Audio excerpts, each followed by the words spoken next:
महाराष्ट्रामध्ये 50 लाखांहून अधिक संशयास्पद मतदार असल्याचं भाजप नेते किरीट सोमय्या यांनी म्हटलंय। या संदर्भात भाजप नेत्यांची बैठक झाल्याची माहिती सोमय्या यांनी दिली आहे। अवैध मतदारांना आळा घालण्यासाठी येत्या 1 एप्रिलपासून महाराष्ट्रात विशेष सखोल फेर तपासणी म्हणजेच SIR अभियान राबवलं जाणार असल्याचं सोमय्या यांनी सांगितलंय। हे सुरक्षा अभियान असून लाखो घुसखोर बांगलादेशी महाराष्ट्रात असल्याचा आरोप सोमय्या यांनी केलाय। तर बांगलादेशींची घुसखोरी हे मोदी सरकारचं अपयश असल्याची टीका नाना पटोले यांनी केलेली आहे। तर किरीट सोमय्या यांची मिमिक्री करत त्यांनी ही टीका केली आहे। महाराष्ट्रात 50 लाखहून अधिक संशयास्पद मतदार आहे असं भाजपचं अध्ययन आहे।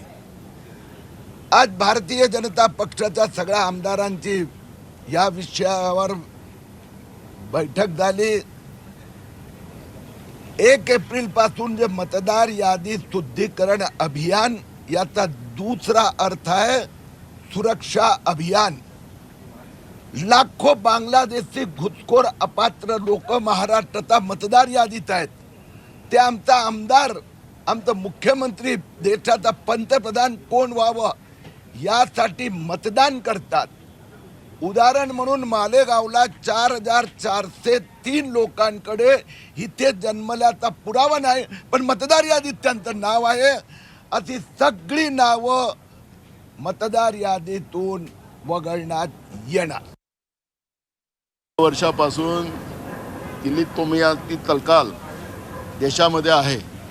मग देशामध्ये असेल तर ते रोहिंग्या आले असतील, बांगलादेशी आले असतील, तर त्याला थांबवण्यामध्ये नरेंद्र मोदीचं सरकार सक्सेस फेल झालं काय, हा प्रश्न या ठिकाणी निर्माण झालेला आहे। याच लोकांनी एका बांगलादेशी व्यक्तीला अल्पसंख्यक त्यांचा जो संघटनेमधला अध्यक्ष केलेला होता।